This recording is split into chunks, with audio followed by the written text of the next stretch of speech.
మర్రి golden diamonds ప్రముఖ hero Shri victory Venkatesh గారి చేతుల మీదుగా ఈ రోజే గొప్ప ప్రారంభోత్సవ మరియు అక్షయ తృతీయ ప్రత్యేక ఆఫర్ గా VA పై ఫ్లాట్ 25% తగ్గింపు.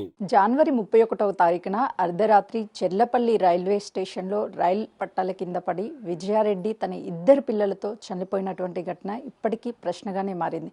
ఎలా పిల్లల్ని ఒప్పించింది అని తేలాలంటే ఒకటి అటు విజయారెడ్డి తల్లి కుటుంబాన్ని అడగాలి, లేదంటే భర్తను అడగాలి, లేదంటే అత్తమామని అడిగితే అన్ని నిజాలు వస్తాయి అంటూ రెండు తెలుగు రాష్ట్ర ప్రజలు సోషల్ మీడియా వేదికగా ఆ రోజు అనేక వాళ్ళ అభిప్రాయాలను షేర్ చేశారు. ఆ తర్వాత పోలీసుల దర్యాప్తు కొనసాగుతుంది. కానీ 70 రోజులు గడిచిన తర్వాత ఇటు విజయారెడ్డి తల్లి వైపు కుటుంబ సభ్యులు పోలీస్ స్టేషన్లో GRP పోలీసులకి ఫిబ్రవరి 2వ తారీఖున విజయారెడ్డి భర్త సురేందర్ రెడ్డి మీద ఫిర్యాదు చేశారు. నిన్న మేడిపల్లి పోలీస్ స్టేషన్లో అటు విజయారెడ్డి తల్లి కుటుంబ సభ్యుల మీద సురేందర్ రెడ్డి ఫిర్యాదు చేశారు. అసలు వీళ్ళిద్దరి మధ్య ఫిర్యాదులు ఆస్తి తగాదాల వల్ల ఏర్పడినా, లేకపోతే విజయారెడ్డి ఎందుకు చనిపోయింది కారణాలు బయటికి రావాలనే. ప్రస్తుతం నాతో పాటు విజయారెడ్డి భర్త ఉన్నాడు సురేందర్ రెడ్డి. ఇప్పుడు మీరు ఈ ఫిర్యాదుల వెనక విజయారెడ్డి మరణానికి కారణం ఏంటని తెలియాలా, ఆస్తి కోసం చేస్తున్నారా? విజయారెడ్డి పిల్లలు అంటే మా వైఫ్ మా పిల్లలు ఎందుకు చనిపోయారు, చనిపోయడానికి కారణం ఎవరు, అది తెలవాలి ఫస్ట్. తర్వాత నాకెందుకు ఈ టార్చర్ పెడుతున్నారు, నాకే ఇంత టార్చర్ పెడుతున్నప్పుడు నా వైఫ్ పెట్టలేదని నేను నమ్ముతలేను. అంటే మీకు టార్చర్ ఎవరు పెట్టారు, ఏ విధంగా పెట్టారు, ఏమైనా ఎవిడెన్స్ ఉన్నాయా? ఉన్నాయండి. మా అత్తయ్య నాకు టార్చర్ పెట్టిందంటే డైరెక్ట్ నాతోటి పోలీస్ స్టేషన్లో అడిగింది కదా. మా బొమ్మర్ది నా డైరెక్ట్ నన్ను చంపేస్తానని చెప్పాడు కదా. ఇంకా ఎవిడెన్స్ ఏంది, ఆల్రెడీ CI గారు గిట తిట్టాడు కదా. అంటే ఏ పోలీస్ స్టేషన్లో బెదిరించాడు? రైల్వే పోలీస్ స్టేషన్లో. ఎందుకు అంటే ఇప్పటికే మీరు భార్యను కోల్పోయారు, ఎంత కాదన్నా సరే తను ఒక చెల్లిని కోల్పోయాడు, తల్లి కూతుర్ని కోల్పోయాడు. చెల్లిని కోల్పోయిన వాళ్ళు, బిడ్డని కోల్పోయిన వాళ్ళు 25 డేస్లో నాకు ఆస్తి కావాలని ఎవరు అడగరు. ఆస్తి అడుగుతున్నారు అంటే దాని వెనుక వీళ్ళకు రిలేషన్షిప్ లేదు, ఓన్లీ డబ్బు ఉంటే రిలేషన్షిప్ ఆటోమేటిక్ వస్తుందని వాళ్ళకు నమ్మకం. అంటే మీరు అంటున్నారు వాళ్ళకి కూతురు చనిపోయిందని, చెల్లి చనిపోయింది అన్నటువంటి బాధ లేదు అని చెప్తున్నారు. మరి దాదాపు 14 సంవత్సరాల నుంచి ఇక్కడే పెరిగింది. పెళ్ళైన తర్వాత ఏ ఆడపిల్లైనా సరే భర్త దగ్గర ఉండాలని కూడా, కానీ దూరంగా ఉంది. తల్లి దగ్గర సెక్యూర్ లేకుండానే ఉందా? సెక్యూరిటీ లేదని నేను అంటలేనండి. ఇప్పుడు నీ కూతురు చనిపోయింది, నీ మనమరాలు చనిపోయినప్పుడు బాడీ సెమ్మటి నువ్వు పోవాలా వద్దా? ఏ తల్లి కాదు ప్రపంచంలో ఏ తల్లి అయినా తన కూతురు చనిపోయినప్పుడు తనెమ్మటి పోతుంది. ఏ చిన్న ఒక కుక్క పిల్ల చనిపోతే తల్లి దానెమ్మటి పోతూ ఉంటుంది. కానీ నువ్వు 3 గంటలు ఈడ ఉండి నువ్వు గోల్డ్, డబ్బులు, విలువైన వస్తువులు ఎందుకు ఇంట్లో చదిరావు? ఒక క్వశ్చన్. నువ్వు ఆ రోజు ఏ రోజైనా నువ్వు తాళం వేసుకొని బయటికి వెళ్ళిపోతావు. ఆ రోజు ఇంటి కింద ఉన్న వాళ్ళతోటి ఎందుకు నువ్వు తాళం వేయమని చెప్పావు? ఇంకో క్వశ్చన్. ఆ రోజు చనిపోయిన రోజు దహనం జరిగేటప్పుడు 3 మనుషులు నా ఇంటికి ఎందుకు వచ్చారు? ఎవరు ఆ ముగ్గురు? ఎవరు? వాళ్ళ ముగ్గురు గిట్ట నా దగ్గర డేటా ఉంది, ఎవరు అని అది బయట పెడతాను. అంటే ఈ సందర్భం ఉంది, ఇంకా మీరు బయట పెడతా అంటే ఇప్పటికే 70 రోజులు అవుతుంది. ఆ రోజు కానీ అంటే విజయారెడ్డి ఇద్దరు పిల్లలతో సూసైడ్ చేసుకున్నప్పుడు మీరు కానీ, లేకపోతే విజయారెడ్డి అమ్మ కానీ మాట్లాడుంటే ఈ పాటికి విజయారెడ్డి చావు కారణం ఏంటి అనేది తెలుసది. ఇప్పటికీ మీరు ఇంకా దాట వేస్తున్నారు అంటే ఎవరు భయపడుతున్నారా చెప్పడానికి? భయపడడం కాదమ్మా, ఆ రోజు ఎందుకు చెప్పలేదు కూడా చెప్తాను. ఆ రోజు నేను డిప్రెషన్లో ఉన్నాను, నాకేం అర్థం కాలేదు. నా పిల్లలు, నా భార్య చనిపోయిన తర్వాత ఏమని చెప్పవాలి? ఏమని చెప్పడానికి ఏం లేదు నాకు. 25 డేస్ దాకా నాకు ఏం తెలియలేదు.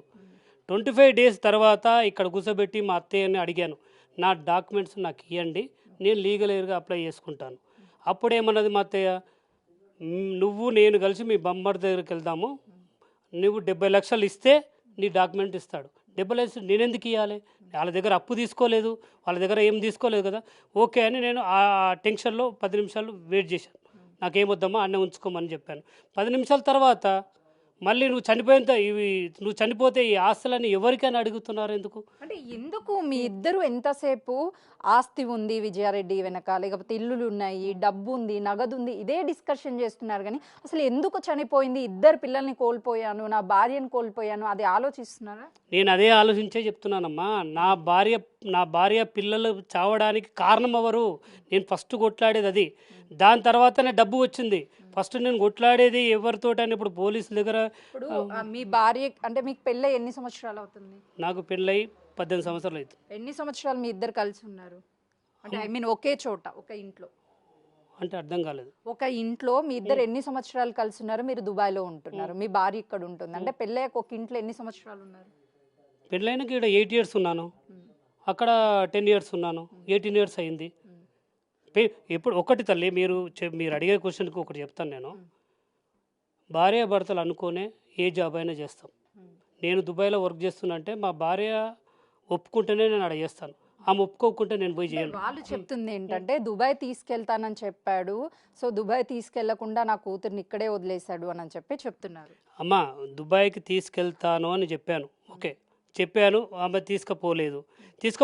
తీసుకుపోయినప్పుడు నా భార్య నన్ను అడుగుతుంది కదా,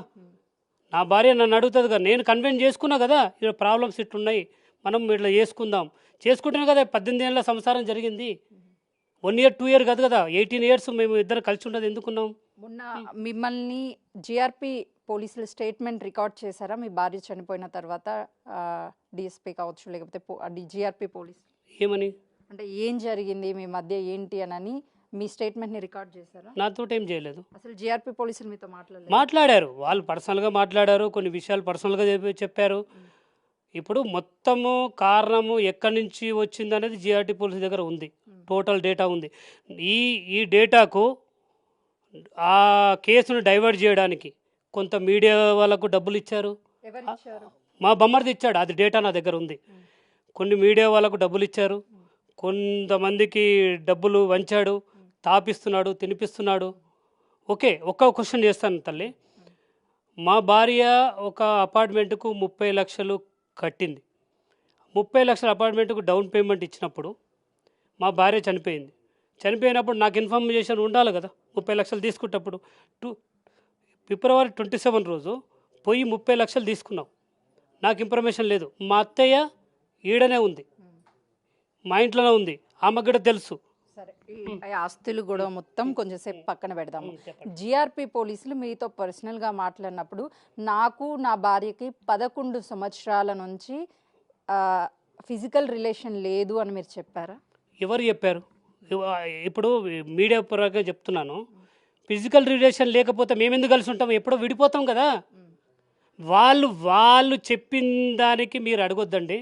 ఇది పర్సనల్, ఇది నా పర్సనల్, ఓకేనా?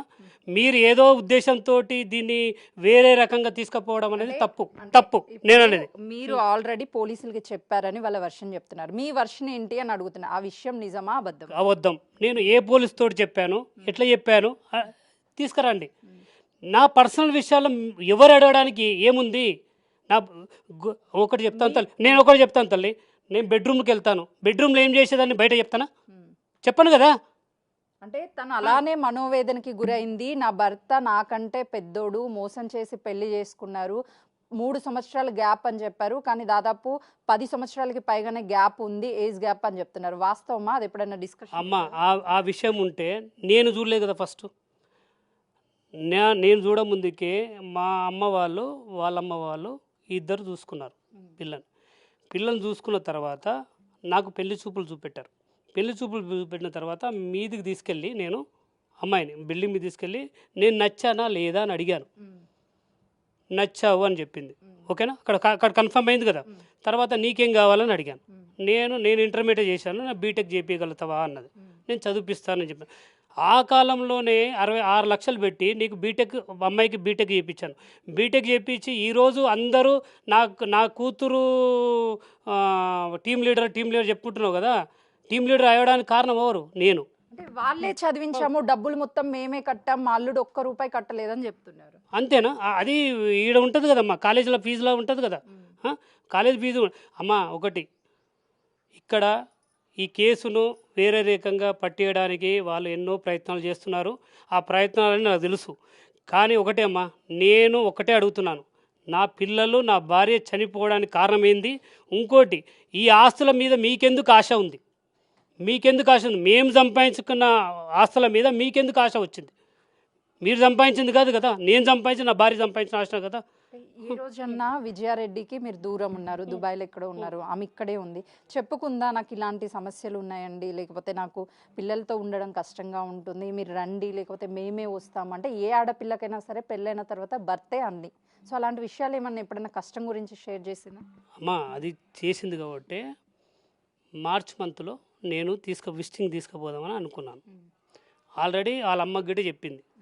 అది ఆ పాండిచేరికి పోయినప్పుడు, వాళ్ళ అరుణాచలం పోయి పాండిచేరికి పోయినప్పుడు, పాండిచేరిలో ఖర్చు పెడుతున్నప్పుడు, నువ్వు ఈ ఖర్చుకే భయపడుతున్నావు, నెక్స్ట్ మంత్ దుబాయ్కి తీసుకెళ్తున్నాను, అప్పుడేమంటావు అని అన్నది. మేమిద్దరం డిస్కషన్ చేయకుంటే దుబాయ్కి ఎట్లా తీసుకుపోతానని చెప్తుంది. మేము ఇద్దరం డిస్కషన్ చేసి ఫ్యామిలీతోటి దుబాయ్కి వెళ్దామని ప్లాన్ చేశాను. ఆల్రెడీ వీసా రెడీ చేసి పెట్టుకుంటున్నాను, అది కన్ఫాము. ఎందుకు అంటే ఈ 1,40,00,000 తీసుకున్నారు కాబట్టి ఈ డబ్బుని నేను వచ్చిన తర్వాత ఏమడుగుతానో అనే ఉద్దేశంతో అమ్మాయికి ప్రెషర్ పెట్టి ఆ డబ్బులు ఏడబెట్టారు తెలియకుండా అమ్మాయిని ప్రేరేపించారు, చనిపోవడానికి ప్రేరేపించారు. ఇప్పుడు అమ్మ ఒకటి, నేను దుబాయ్కి తీసుకుపోను అనుకుంటే వాళ్ళ అమ్మకి చెప్పదు కదా, పిల్లలతోటి కూడా అన్నది కదా, పిల్లలు కూడా నాతో డిస్కస్ చేశారు కదా, డాడీ మేము వస్తున్నాం, ఆ టైం వస్తున్నాం, ఈ టైం వస్తున్నాం అని. ఏదైనా వేస్ట్ ఎలిగేషన్ చేయడం తప్పమ్మా. ఫ్యామిలీస్ మధ్యన 100 ఉంటాయి. అవన్నీ ఓపెను అంటే బెడ్రూమ్ లోపల ఏం జరిగేదాన్ని బయట చెప్పాలంటే కెమెరా పెట్టుకోవాలమ్మా, బెడ్రూమ్లో కెమెరా పెట్టుకోవాలి, అన్నీ కనబడతాయి కదా అమ్మా. ఒకటి, వాళ్ళు 31st నైట్ మీకు ఏమన్నా కాల్ చేసి మాట్లాడిందా విజయారెడ్డి? ఆ రోజు ఏం జరిగింది? 31st రోజు 30 నైటే చనిపోయింది కదమ్మా, 30 నైట్ చనిపోయింది. 31st రోజు ఆమె బాడీ ఉంది కదా చనిపోయినట్టు. ఏమన్నా మాట్లాడిందా 30 రోజు ఏం మాట్లాడినా? 2 సార్లు ఫోన్ చేశాను, లేపలేదు. వాళ్ళ అమ్మకు ఫోన్ చేశాను, వాళ్ళ అమ్మని అడిగాను, శాంతి ఎందుకు లేపుతలేదు, ఈరోజు ఆఫీస్కి వెళ్ళదు కదా, వెళ్ళదంటే ఆఫీస్కి వెళ్ళింది బిడ్డ అని చెప్పింది. ఆఫీస్కి వెళ్ళినప్పుడు నేను ఆఫీస్కి వెళ్ళిందంటే నేను ఫోన్ చేయనమ్మా, ఎందుకంటే ఆడ మీటింగ్స్ ఉంటాయి, అవి ఉంటాయి చెయ్యను. 29 రోజు మాట్లాడాను కదా నేను, 29 రోజు నేను మాట్లాడాను. రెగ్యులర్గా మీరు మాట్లాడుకోవడం, పిల్లలతో మాట్లాడడం ఏమన్నా చేస్తుంటారంటే పిల్లలు ఎలా కాంటాక్ట్ అవుతారు? అమ్మ పిల్లలు హాస్టల్లో ఉన్నారమ్మా, హాస్టల్ నుంచి వచ్చిన తర్వాత ఇక్కడ ఇంటికి వచ్చినప్పుడు మాట్లాడతాను. హాస్టల్కి కాల్ చేయడం లేదు, ఎందుకంటే అమ్మాయికి అసలే చేయను. అమ్మాయికి మా బాబు చేస్తాడు, మా బాబు కాల్ చేస్తాడు, ఎందుకంటే అతనికి ఏం కావాలి, ఏదైనా తినడానికి అయితే డాడీ నాకు 500 కొట్టు, 1000 కొట్టు, 2000 కొట్టు అని వాడు నాకు వివరాల ఫోన్ నుంచి చేసి అడుగుతాడు, నేను కొట్టేస్తాను. అతను కాంటాక్ట్ చేస్తాడు, పాప కాంటాక్ట్ చేయదు. పాపకు హాస్టల్ నుంచి బయటికి ఫోన్ చేయడానికి ఒకటి బూత్ ఉంటుంది, బూత్ నుంచి ఐఎస్డి కాల్ రాదు. అందుకోసం అమ్మాయి ఇంటికి వచ్చినప్పుడు 27 రోజు నైట్ మాట్లాడాను కదా నేను, 27 రోజు నైట్ మాట్లాడి 28 రోజు హాస్టల్కి వెళ్ళిపోయింది అమ్మాయి.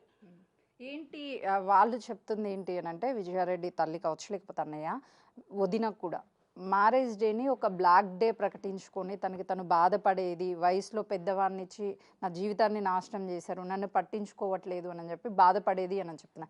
అలాంటిది ఏ రోజున మీ ఇద్దరి మధ్య డిస్కషన్ జరిగిందా? లేదమ్మా. అమ్మ ఇప్పుడు నేను ఎగ్జాంపుల్ చెప్తున్నాను. ఓకే, నేను మా వైఫ్కు 10 ఏళ్ళ తేడా అనుకోండి. ఓకే, మా బొమ్మర్ది భార్యకి ఎన్ని ఏళ్ళ తేడా? 15 ఏళ్ళ తేడా. ఇప్పుడు నీకు ఈడ తేడా కనిపించినప్పుడు ఆడ తేడా కనిపించాలి కదా. ఒకటే ఫ్యామిలీ కదా, ఒకటే ఫ్యామిలీ, సేమ్ ఫ్యామిలీ తేడా ఎట్లా అనిపిస్తుంది? నువ్వు నచ్చి 10 ఏళ్ళ పెద్దోడని తెలిసే చేసుకున్నావు కదా, ఈరోజు క్వశ్చన్ చేసేది కాదు కదా. ఇప్పుడున్న సమాజంలో మినిమం 10 years డిఫరెంట్ ఉంటుందమ్మా, ఎందుకంటే హైయర్ స్టడీ కోసం, జాబుల కోసం ఆగిపోతున్నారు. ఇక్కడ మన తెలంగాణ తక్కువనే, తమిళనాడులో మినిమం 35 ఏళ్ళ తర్వాతనే చేసుకుంటారు అక్కడ పెళ్ళి. ఆ అక్క కూతురు చెల్లె కూతురు ఉందంటే వాళ్ళు 18 ఏళ్ళు ఉంటే వీళ్ళకి 35 ఏళ్ళు ఉంటుంది. మీరు దుబాయ్లో ఏదో స్పా సెంటర్ పెట్టారు, వేరే వాళ్ళతో మీకు రిలేషన్ ఉంది అని కూడా, అది అలా చెయ్యొద్దండి అని చెప్పి విజయారెడ్డి మీతో చాలా సార్లు చెప్పింది అని అంటున్నారు. వాస్తవమా? ఏం చేస్తారు మీరు అసలు? లేదమ్మా, ఒకటి వాళ్ళు చెప్పిన అలిగేషన్ను మీరు అడగడం ఒకటి తప్పు. ఒకటి ఎందుకంటే మేము ఏం చేశామనేది నా వైఫ్కి అన్నీ తెలుసు, టోటల్ తెలుసు. మా వైఫ్ తెలియంది, మా వైఫ్ ఒప్పుకోంది నేను ఏ పని చెయ్యను, అది కన్ఫర్మ్. వాళ్ళకి గిట్ట తెలుసు.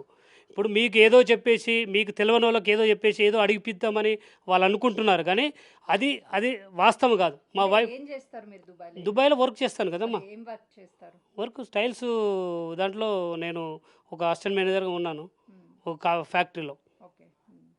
ఏంటి అసలుకి విజయారెడ్డి చనిపోవడానికి కారణం? కొంత ఫైనాన్షియల్గా ఏదో డబ్బు ఉంది, 1,50,00,000 ఏదో చెప్తున్నా. ఆ డబ్బు ఎక్కడి నుంచి వచ్చింది? తను చేసేది సాఫ్ట్వేర్ జాబ్, ఇల్లు ఈఎంఐ ఉంది, సో లేదంటే ఇంకా పిల్లలకి లక్షల ఫీజులు ఉంటాయి, సో మెయింటెనెన్స్ ఉంటుంది. అంత డబ్బు ఎక్కడి నుంచి వచ్చింది? అమ్మా ఇప్పుడు మీరు అడిగిన దానికి ఒక క్వశ్చన్ చేస్తాను.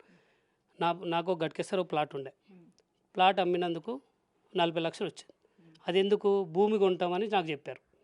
భూమి కొంటామని చెప్తే ఓకే భూమి కొంటారు కదా, నా పేరు మీద ఉండి నేను ఇండియన్ ఎంబసీ పోయి పవర్ ఆఫ్ పట్టా మా వైఫ్కి ఇచ్చి ఇక్కడ పేపర్ పంపించాను. పంపించి అది అమ్మితే 40 lakhs వచ్చాయి. ఒక 40 lakhs పక్క పెట్టండి.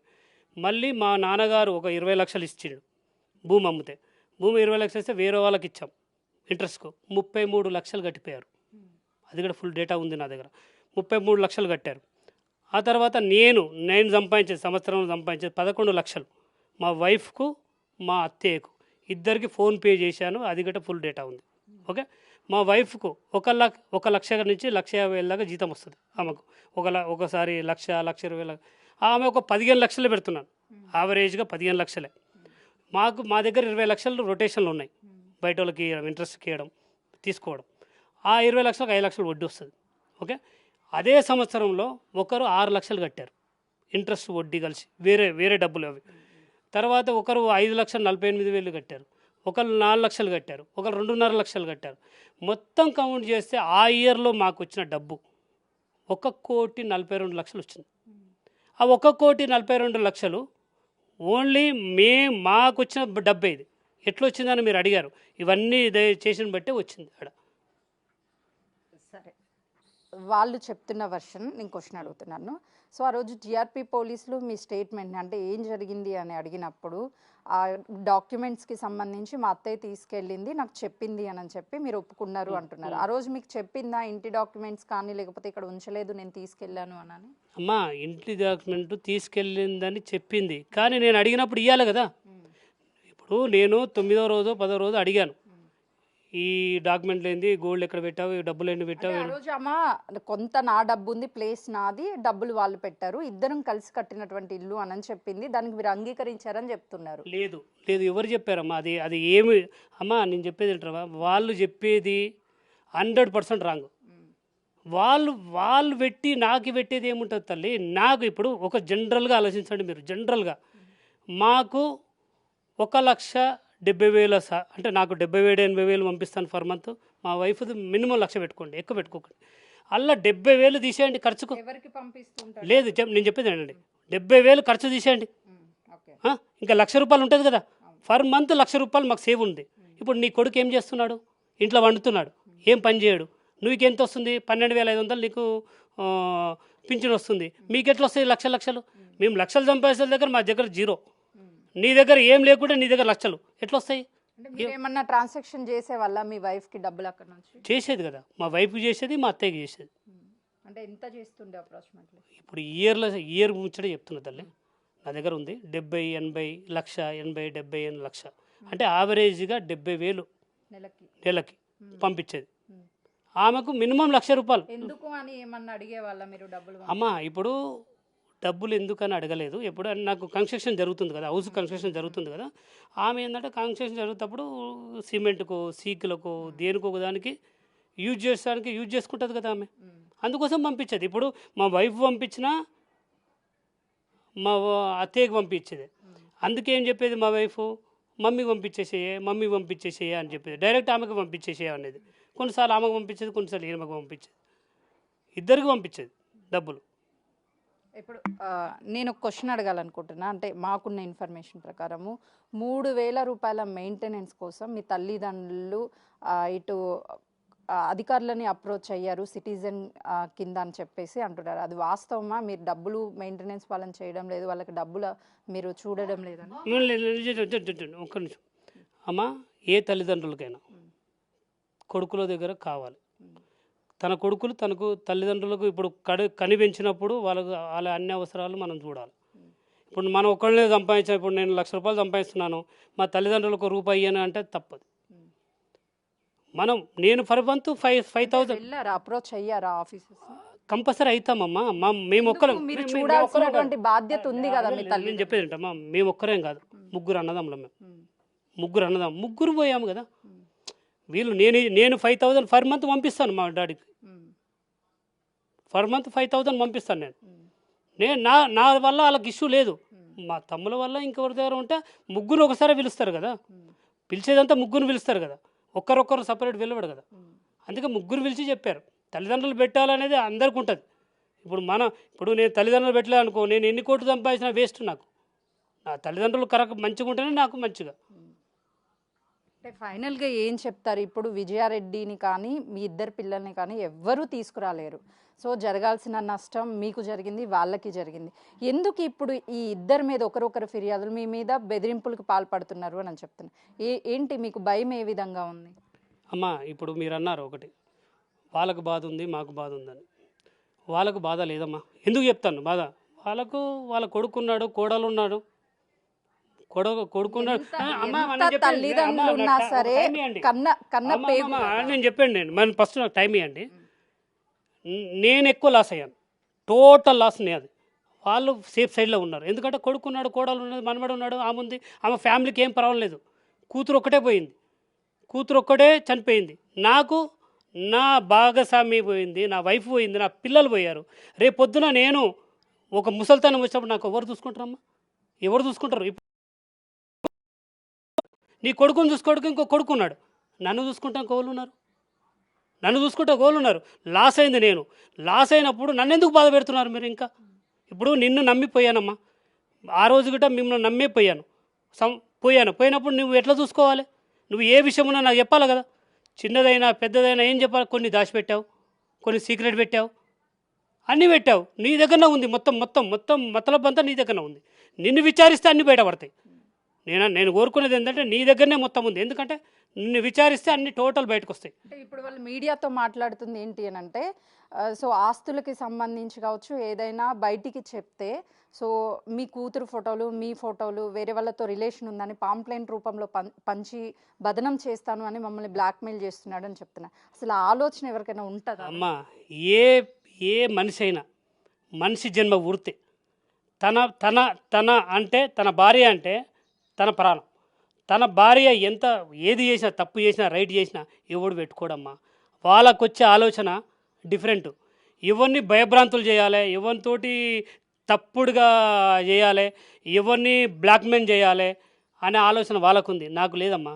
నాకు ఉన్నది ఒకటే, నా పిల్లలు ఎందుకు చనిపోయారు, దానికి కారణం ఎవరు, నేను చచ్చే వరకు కొట్లాడుతూనే ఉంటాను. మీ భార్య మీద మీకేమన్నా అనుమానం? నాకేం అనుమానం లేదమ్మా. భార్య మీద అనుమానం అమ్మా, నేను చెప్పేది అంటామమ్మా, భార్య మీద అనుమానం ఉంటే డైరెక్ట్ దాన్ని అడుగుతాను. ఓకే, నాకు భార్య మీద అనుమానం ఉంటే డైరెక్ట్ అమ్మాయితో అడుగుతాను. వాళ్ళకేమైనా అనుమానం ఉందో చెప్పండి. నాకైతే అనుమానం లేదు. నీతోటే ఉంటుంది కదా, నీతోటే ఉంటప్పుడు నీకేం అనుమానం ఉందో చెప్పు నాకు. అప్పుడు నేను మాట్లాడతా. నేనైతే లేను కదమ్మా. ఇప్పుడు నేను ఇంత దూరం ఉన్నాను, నేనైతే చూడలే. నువ్వేమైనా చూస్తే చెప్పు నాకు. ఏంటి టాటోలు ఎందుకు వేయించుకున్నావు, కార్ డ్రైవింగ్ ఎందుకు నేర్చుకున్నావు, ఇవన్నీ కూడా మీరు సూటిపోటి మాటలు అంటున్నారని వాళ్ళ ఎలిగేషన్. అమ్మా, నేనే చెప్పినమ్మా, కారు నేర్చుకోమని నేనే చెప్పా. ఎందుకంటే పిల్లల దగ్గర పోతాప్పుడు బైక్ మీద పోతుందమ్మా. బైక్ మీద పోతప్పుడు పడిపోతావురా, సామాన్ పిల్లలు వచ్చినప్పుడు 2-3 బ్యాగులు తీసుకుపోతారు. బ్యాగులు తీసుకుపోతే ఆడ బైక్ మీద పడతలేవు. పట్టినప్పుడు కారు నేర్చుకో తల్లి. కారు పదే మాట్లాడింది నేనే, వాళ్ళు మాట్లాడలే. వాళ్ళు కార్ల గురించి మాట్లాడలే, నేనే పదే మాట్లాడాను. కారు గురించి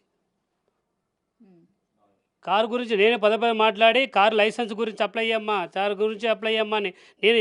కాదమ్మా, నా కారు, నేను తీసుకున్న కారు నా దగ్గర ఈడ పెట్టుకొని నేనే బొమ్మర్తికి ఇచ్చా. ఫస్ట్ ఇచ్చి కొన్ని రోజులు నడిపిరాను. ఆడు పర్మనెంట్గా ఉంచుకున్నాడు. నీ చెల్లె నీ దగ్గర నుంచి ఎందుకు కారు తీసుకొచ్చుకుంది, అది క్వశ్చన్ చేస్తున్నాను. ఇప్పుడు నువ్వు కరెక్టే, పర్ఫెక్ట్ మనిషి, నువ్వు 100% పర్ఫెక్ట్. నీ చెల్లె నీ దగ్గర కారు ఎందుకు తీసుకొచ్చింది? కారు తీసుకొచ్చుకొని నడిపించుకుంటుంది కదా. ఆ కారు ఎవరిది? నాది. ఇప్పుడు కూడా నువ్వు నా కారులో తిరుగుతున్నావు కదా. నీది కాదు కదా కారు. ఇంకోటి తల్లి, ఇప్పుడు రీసెంట్గా బైక్ తీసుకున్నాం. మా వైఫ్ నాకు చెప్పింది బైక్ తీసుకుంటున్నాను, ఓకేరా అని చెప్పా. మా అత్తయ్య కూడా చెప్పింది బైక్ తీసుకుంటున్నాను, ఓకే. ఆ బైక్ ఏం చేసింది, మా భార్య పేరు మీద ఒక వెహికల్ ఉంది కాబట్టి ట్యాక్స్ పడుతుందని మా బొమ్మర్ది భార్య పేరు మీద తీసుకుంది. ఎప్పుడు 11th 10వ నెల 10వ తారీఖు 11వ నెల 2025లో తీసుకొని ఆమె పేరు మీద తీసుకుంది. నిన్న జిఆర్టీ పోలీసుల దగ్గర చెప్తుంది, ఈ ఆర్సీ నాదే ఉంది కాబట్టి నాదే. నువ్వే చెప్పావు కదా, మా కూతురు నా కోడల మీద తీసుకుంది 1,30,000 పెట్టి. నువ్వు చెప్పినప్పుడు ఈరోజు నువ్వు అబద్ధం ఎందుకు చెప్తున్నావు? నా డబ్బు తీసుకొని నువ్వు అబద్ధం ఎందుకు చెప్తున్నావు? అంటే నువ్వు ఈ చిన్న విషయాల్లో అబద్ధం చెప్తున్నప్పుడు పెద్దదాన్ని నేను నమ్మలేను కదా. ఇంకోటి కూడా చెప్తా తల్లి, నా వైఫ్ వాచెస్ ఉన్నాయి. వాచెస్ గిట్ట నువ్వు ఎందుకు తీసుకోపోవాల్సి వచ్చింది? నాకు గుర్తుగా ఉండొద్దా? ఒక ఎయిర్బోట్లు ఉంటాయి, అవి 5-6 తీసుకుపోయాను. మా వైఫ్ దగ్గర ఐఫోన్ కొనిపెట్టింది, అది తీసుకుపోయావు. ఎందుకు తీసుకెళ్తున్నావు నువ్వు ఇంట్లోకి వెళ్ళి? నీకు ఇంట్లో అన్ని ప్లేస్ తెలుసు కాబట్టి అన్నీ చదివావు. ఇప్పుడు చెప్తున్నా తల్లి, ఆమె హ్యాండ్ బ్యాగ్లు 10 హ్యాండ్ బ్యాగ్స్ ఉన్నాయి. ఏ హ్యాండ్ బ్యాగ్కు జిప్ లేదు, అన్ని జిప్ ఓపెన్ చేసి పెట్టినావు. ఏం చదివావు నువ్వు ఇంట్లో? ఏం చదువుతున్నావు నువ్వు ఇంట్లో? నిన్ను నమ్మి ఆడికి తీసుకెళ్ళాను, నిన్ను నమ్మి ఆడ పెట్టాను, ఇప్పుడు ఇంట్లో పెట్టాను నిన్ను నమ్మి. ఎందుకంటే అమ్మకాన్ని ఎక్కువ చూసుకున్నాను నేను. పెట్టినప్పుడు నువ్వు ఇవన్నీ చదివి నీ బిడ్డని మానసికంగా టెన్షన్ పెట్టి, నీ బిడ్డ విషయాలు నీకే తెలుసా? నాకు తెలియదు కదా, నేను దూరం ఉన్నా కదా. మరి నీకేం తెలిసిందో చెప్పు నాకు. నీకేం తెలిసిందో చెప్పు. నువ్వు నీ బిడ్డని టార్చర్ పెట్టినవేమో, అంతే కదా తల్లి. ఇప్పుడు నేను ఉంటే నేను ఫిజికల్గా నేను దగ్గర ఉంటే నువ్వు అనొచ్చు, నువ్వు ఇది టార్చర్ పెట్టావన్నా, దీనివల్లే ప్రాబ్లం వస్తుందన్నా అని అనొచ్చు. నేను దూరం ఉన్నా, నా ఫోన్ డేటా మొత్తం చూసుకోండి, క్లియర్ ఫోన్ డేటా ఇచ్చేసా. అలా మీ భార్యని ఏమని పిలుస్తారు, మిమ్మల్ని మీ భార్య ఏమని పిలుస్తారు? నేను నా భార్యను బంగారం అని పిలుస్తానమ్మా, బంగారం అని పిలుస్తాను. ఆమె బాబు అంటది. ఇంకా అంతే, పేరు పెట్టి అయితే పిలవదు. ఎప్పుడైతే పేరు పెట్టి, నేను ఎప్పుడు పేరు పెట్టి పిలవలే. నా బంగారం ఇప్పుడు నా దీంట్లో వాట్సాప్లో కూడా నా బంగారం అనే ఉంటుంది. ఆమెను అమ్మానే ఉంటుంది. ఆమె పేరు అత్తయ్య అని ఎప్పుడు పెట్టలే, అమ్మానే పెట్టా. నేను పెళ్లి చేసుకున్న నుంచి ఇప్పటి వరకు తల్లి, నా భార్యని ఎంతమంది ఉండని బంగారం అంటారు, బంగారు అంట. మా అమ్మ నాన్న కూడా అడుగు, ఇంకా మా రిలేషన్ ఎవరని అడుగు, పేరు పెట్టి శాంతి విజయ అని ఎప్పుడు అన్నాను. బంగారు రారా బంగారు అంట. అంత ప్రేమగా చూసుకుంటామ్మా. ఓకే, వీళ్ళకు నేను ఒకటి అడుగుతానమ్మా, ఇంకోటి 18 సంవత్సరాలు చూశారు కదా లైఫ్ మొత్తం. మీకు ఏదైనా ప్రాబ్లం ఉంటే డైరెక్ట్ నాతో అనొచ్చు కదా. ఈరోజు చనిపోయిన తర్వాత వీళ్ళు గలవలేదు, వీళ్ళు ఉండలేదు అంటే నువ్వు చూసావా? బెడ్రూమ్లో ఏం చేస్తున్నావు అనేది? మేము బెడ్రూమ్లో ఏం చేస్తాం నువ్వు చూస్తావా? లేదు కదా. ఫైనల్గా అసలు ఎందుకు చనిపోయింది విజయారెడ్డి, పిల్లల్ని ఎలా ఒప్పించింది, వాళ్ళకి న్యాయం జరగాలి అని అంటే ఏం కోరుకుంటున్నారు? నేను ఒకటే అమ్మా, పిల్లలు ఎందుకు చనిపోయారు, ఒకటి ఆమె ఎందుకు చనిపోయింది, దీని ఇంకా ఎవరున్నారు, దీనికి కారణం ఏంది, ఖచ్చితంగా బయట తీస్తాను. తీమని మీడియా మిత్రులు అడుగుతున్నాను, పోలీస్ డిపార్ట్మెంట్ అడుగుతున్నాను, ప్రజలను అడుగుతున్నాను. ఖచ్చితంగా ఇది బయటికి రావాలి. అంటే ఇలాంటివి బయటికి రావాలి అంటే ఒకటి మీరు నిజం చెప్పాలి, లేదంటే వాళ్ళ ఫ్యామిలీ నిజం చెప్పాలి. ఇంతకుముందు ఒక క్వశ్చన్ మళ్ళీ అడుగుతున్నాను, ముగ్గురు ఆ రోజు మీ ఇంటికి ఎవరో వచ్చారని చెప్తున్నారు, ఎందుకు చెప్పలేకపోతున్నారు? ఇంకా కేసుని ఏమన్నా ఇంకా పోస్ట్పోన్ చేద్దాం? నేను చెప్పడం లేదు అనేది లేదు, నేను పిఎస్లో చెప్తాను. అది ఎందుకు వచ్చారు, వాళ్ళ డేటా తీసుకున్నాను, పిఎస్లో చెప్తాను. వాళ్ళు మీకు ఏమన్నా ఇంతకుముందు పరిచయం లేదమ్మా, వాళ్ళకు రిలేషన్, మనకు రిలేషన్ కాదు. ఎప్పుడు వచ్చారు వాళ్ళు? చనిపోయిన రోజు తెల్లారి నేను దహనం చేస్తున్నాను, ఫిబ్రవరి 1వ తారీఖు రోజు ముగ్గురు వచ్చి ఈడ ఎందుకున్నారు. ఈడ లేరు ఎవరు, ఇల్లు దగ్గరనే ఎవరు లేరు. నువ్వు ఇల్లు దగ్గర లేనప్పుడు నువ్వు ఎందుకు వస్తావు వీడికి? ఏముందని వస్తున్నావు? నేను ఎవరి మీద వేస్ట్ అలిగేషన్ పెడతలేను. నేను పెట్టేది ఒకటే, నా కూతురు, నా కొడుకు, నా భార్య ఎందుకు చనిపోయారు, దానికి రీజన్ ఎవరు చెప్పాలంటే ఒకటమ్మా, అది చెప్పడానికి పోలీస్ డిపార్ట్మెంట్ చెప్పాలి. ఓకే, నేను కోరుకునే పోలీస్ డిపార్ట్మెంట్. మీడియా మాత్రం చిన్నది కాదు తల్లి, మీడియా అన్నీ బయటికి తీసుకొస్తుంది, టోటల్ బయటికి తీసుకొస్తుంది. మీడియా మీద ఫుల్ నమ్మకం ఉంది నాకు. వాళ్ళు ఎంత దూరం ఉన్న ఏ సందులో దాచుకున్నా కానీ బయటకు వచ్చేస్తారు. మీడియా, ప్రజలు అంతా చూసి ఊకోరమ్మా. ఒక్కొక్కరికి అన్యాయం జరుగుతుంటే ఎవరు ఊకుంటోళ్ళు కాదు, అది కంపల్సరీ బయటకు వస్తుంది. బయటకు వచ్చిన రోజు మీతోటే ఇంటర్వ్యూ పెడతాను. అది బయటకు వస్తుంది ఖచ్చితంగా. నా దగ్గర కొన్ని ఆధారాలు ఉన్నాయి, అది పోలీస్ డిపార్ట్మెంట్కి ఇస్తాను ఖచ్చితంగా. ఇంకోటి తల్లి, ఎప్పుడైనా దగ్గరున్న వాళ్ళు ఎవరు మోసం చేయొద్దు తల్లి. నమ్మిలోనూ మోసం చేయొద్దు, అది మంచిది కాదు. వాళ్ళని నమ్మాను, నన్ను మోసం చేశారు. నేను వాళ్ళని మోసం చేసింది ఏం లేదు, నన్నే మోసం చేసి ఈరోజు రోడ్డు మీద నిలబెట్టి నాకు పిల్లలు ఫ్యామిలీ లేకుండా చేసి ఈరోజు ఇంత ఇబ్బంది పడుతున్నాను.